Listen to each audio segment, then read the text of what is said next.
kelompok 5 ingin melakukan podcast nih guys. Kami sekarang lagi ada di perpustakaan daerah loh guys. Sebelum itu kami akan memperkenalkan diri dulu. Halo, aku Indah.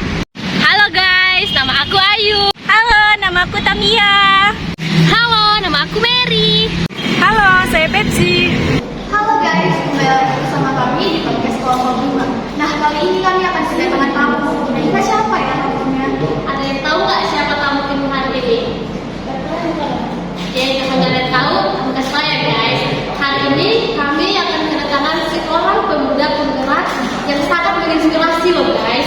Di mana dia bergerak di bidang kegiatan sosial lingkungan. Itu guys, mari kita panggil Abang Januari Rizky Effendi SSOS, seorang founder Ruang Literasi Sumatera Utara. Ayo.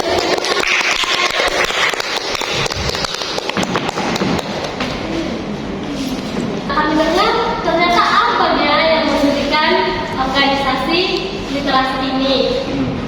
Nah, jadi gimana nih Bang? Proses terbentuknya organisasi yang sedang apa kemudian? Oke, baik, terima kasih. Jadi komunitas ini ataupun organisasi ini bernama Ruang Literasi. Jadi proses terbentuknya organisasi ini itu adalah dari keresahan. Jadi keresahan itu dulu saya sebagai mahasiswa itu saya sendiri itu hobi membaca. Jadi suka membaca buku apapun. Karena suka membaca, saya dulu ketika di waktu kuliah nggak punya teman diskusi. Jadi nggak punya teman diskusi, terus juga membaca nggak disalurkan apa yang hasil dibacaan itu. Nah, ketika saya selesai kuliah, lalu saya juga berpikir bagaimana kalau dibuat satu wadah. Maka dengan teman-teman waktu itu ada sekitar saya dan ada namanya Bang Ahmad Patondang, kita berinisiasi untuk membuat suatu wadah namanya Ruang Literasi. Berangkat dari kegelisahan untuk mengajak khususnya mahasiswa mau kembali kepada buku dan mau berliterasi, karena hari ini bahkan mahasiswa pun tidak lagi bersentuhan dengan buku, padahal mahasiswa lah harusnya hari ini berperan untuk berliterasi. Itu kira-kira. Ceritanya cukup menarik ya guys. Awal dari keresahan dan akhirnya mendirikan sebuah organisasi yang bisa menggerakkan semua untuk lebih giat membaca loh guys. Kalau boleh tahu nih Bang, organisasi ini dinaungi sebuah institusi nggak sih? Organisasi ini independen, jadi nggak ada dinaungi oleh institusi apapun, baik itu partai atau lembaga sosial dan lain-lain. Jadi tidak ada sama sekali yang menaungi institusi apapun. Jadi organisasi ini independen dan bergerak atas dasar keresahan untuk membangkitkan semangat literasi. Nah, Abang ini kan udah lama nih Bang di dalam organisasi. Nah, jadi ini apa aja sih Bang tugas Abang? Di tempatnya bukan tugas Abang. Jadi juga jangan bilang ini punya Abang. Salah besar kalau ini ruang literasi ini punya Abang dan itu salah besar ternyata. Abang hanya menginisiasi dan selebihnya kita gerak sama-sama. Jadi nggak ada yang merasa memiliki, ini milik sama-sama. Abang hanya menginisiasi, lalu berbuat adik-adik ini. Tugas Abang apa? Memberikan arahan, memberikan masukan, lalu ikut juga berperan aktif turun ke tengah-tengah masyarakat untuk membantu masyarakat yang literasi. Gitu nah. Nah, pastinya dalam menjalankan tugas-tugas itu ada tantangannya di mana? Gimana sih cara Abang menghadapi tantangan itu? Tantangan itu ada dua. Yang pertama dari internal dan eksternal. Dari internal yang kita sendiri. Lemahnya mungkin adanya kegiatan-kegiatan di kampus yang membuat apa yang nggak sempat lagi berkegiatan, itu pasti ada. Apalagi nanti ada orang tua yang nggak mengizinkan, ya, contoh ngapain itu ikut ke alam, ngapain main-main gitu kan, ada yang nggak mengizinkan. Kalau kita nanti bahkan ini di kegiatan camp literasi itu langsung ditandatangani oleh Kadis Perpusik, langsung jadi kita bukan main-main, bukan nongkrong-nongkrong. Tentunya nih ya Bang, organisasi ini kan punya rencana Bang, rencana tahunan maupun bulanan. Gimana sih Bang cara mengelola rencananya? Ya, nggak gampang kita punya rencana tapi kadang-kadang nggak terjalankan dengan baik. Itu tantangan tadi.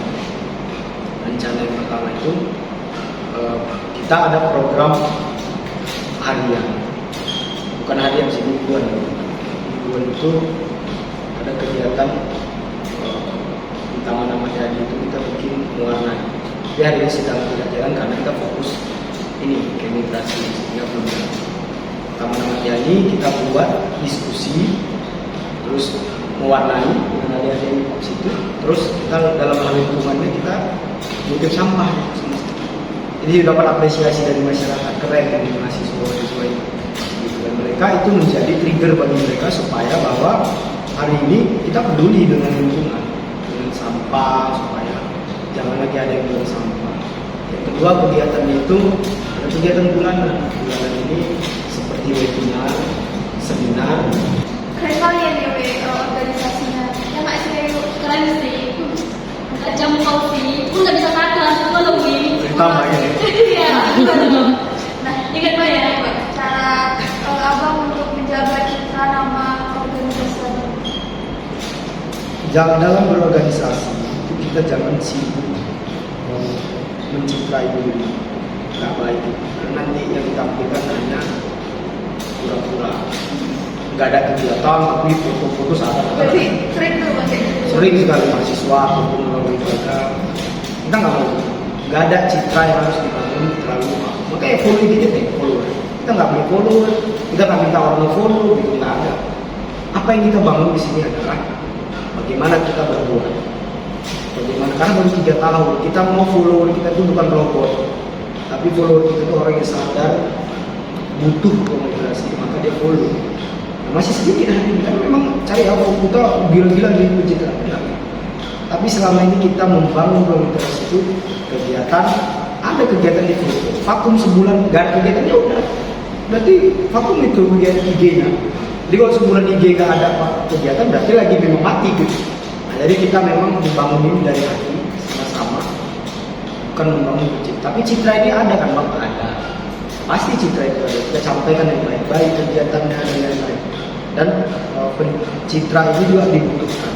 Tapi yang paling utama bukan citranya, doing good dulu kan, ya kan?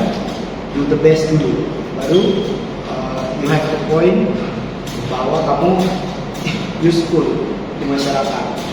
Jadi tapi kalau kita bangun itu dari pencitraan, kita sibuk cari validasi di tengah-tengah masyarakat, kegiatannya kosong, nanti kita yang capek membangun brand ini. Biarkan nanti masyarakat yang menilai. Dan alhamdulillah masyarakat hari ini senang, mahasiswa juga hari ini terbantu dengan ada organisasi. Bayangkan ada mahasiswa hari ini meninggal di kampus banyak, dengan masuk di sini kita bantu mereka. Jadi kita cari keluarga baru, tidak ada yang membuli teman-teman di sini apa aja latar belakangnya dan lain-lain, miskin, kaya dan lain-lain, kita nggak peduli itu, nggak penting. Saya sih diskusinya cukup menarik. Keren kali ya ternyata yang organisasinya banyak. Iya. Dan harapannya sih kedepannya sahabat mahasiswa boleh lah bergabung dengan organisasi literasi ini. Tapi bergabungnya juga usah jangan asal bergabung, harus dari hati lo ya. Nanti baru 1 hari datang, besoknya nggak datang. Iya. Kita itu kayak gitu. Itu ciri khas mahasiswa itu. Awal-awalnya semangat gitu. Lama-lama loyo, kan nggak asik kayak gitu ya kan. Oke, untuk Bang Jenari, terima kasih banyak. Sama-sama. Semoga organisasinya makin maju, Amin. makin dikenal gitu. Sekian dari podcast kami. Assalamualaikum warahmatullahi wabarakatuh. Waalaikumsalam.